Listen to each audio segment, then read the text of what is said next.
Hey everyone, welcome back to all my listeners. This is episode 14 in season 14. Today is Wednesday, April 2nd, 2025.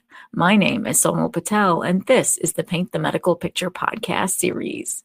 All right, you guys. Now, this is a brand new month, right? It's the month of April. April showers bring May flowers. Let's see what happens because April 1st brought me a little bit of frost on my grass. It was 28 degrees in the morning when I woke up on April Fool's Day. So the joke's on us here in the Midwest. We got a cold start to the day, the first day of April. So let's see what happens. But anyways, you guys, today's Newsworthy is going to be featuring my spotlight on yet another awareness month, right? I thought, let me try and kick it off a little bit sooner rather than later, which is what I did at the end of March when I talked about MS Awareness Month. So today I wanted to start the month off by talking about a big one in my opinion. Of course, there's tons of healthcare spotlights as well, but I wanted to focus today's episode on National Stress Awareness Month, especially because in prior episodes, I was always talking about stress at the end of each and every episode because I know stress and burnout play a big factor in the lives of our providers. So this is a big month, National Stress Awareness Month. So we'll talk about that in Newsworthy. And then in my trusty tip, I wanted to highlight something that was recently included in CMS's fact sheet on medical record documentation requirements.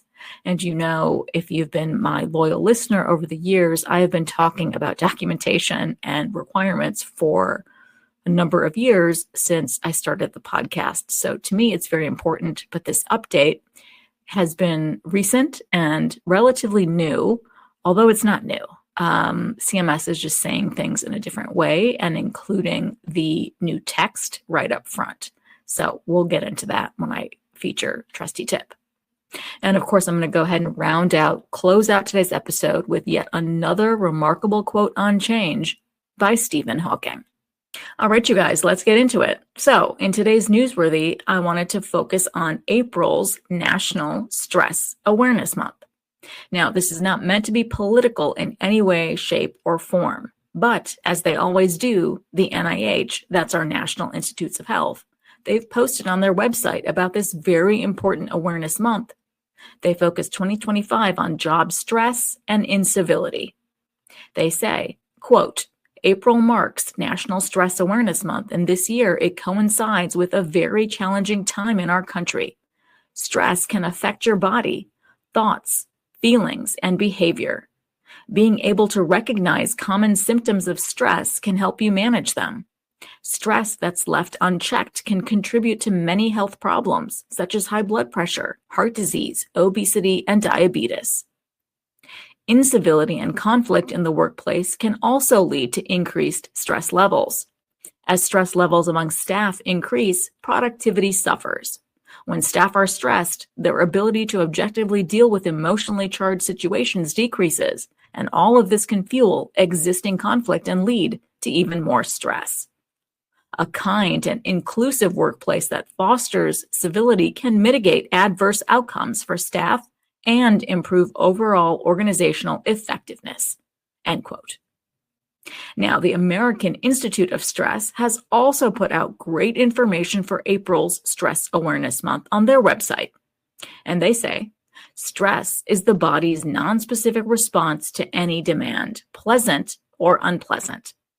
While people often define stress differently, common definitions include, quote, physical, mental, or emotional strain or tension, end quote, and, quote, a condition or feeling experienced when a person perceives that demands exceed their available personal and social resources, end quote. Most people associate stress with distress, the negative kind of stress that causes discomfort and harm.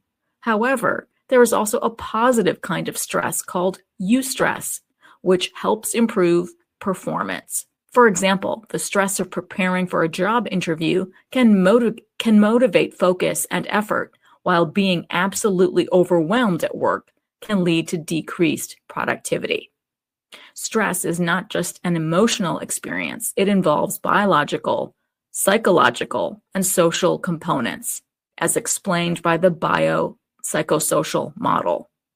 Biological, how your body physically reacts to stress. Psychological, how your mind processes and manages stress.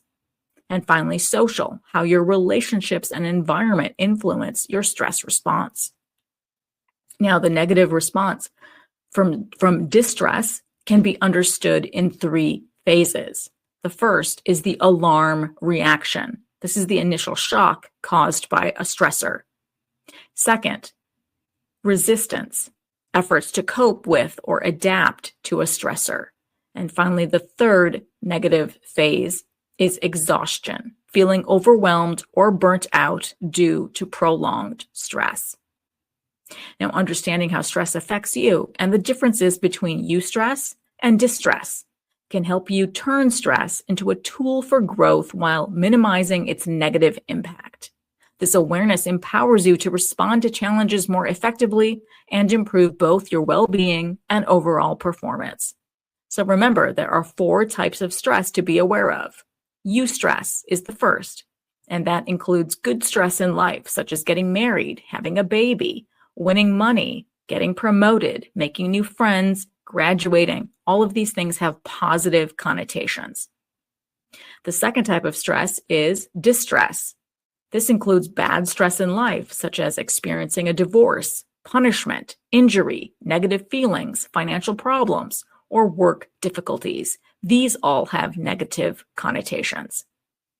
Third, there is acute stress, and that includes fight or flight, where the body prepares to defend itself. It takes about 90 minutes for your metabolism to return to normal when this type of response is over. And finally, the fourth type of stress is chronic stress, and that is the cost of daily living, bills, kids, jobs, etc. This is the stress we tend to ignore or push down. Left uncontrolled, this is the stress that affects your physical health. And now it's time for my best practice tips in Trusty Tip. Now, I know I've discussed documentation requirements and stressed its importance for years on the podcast.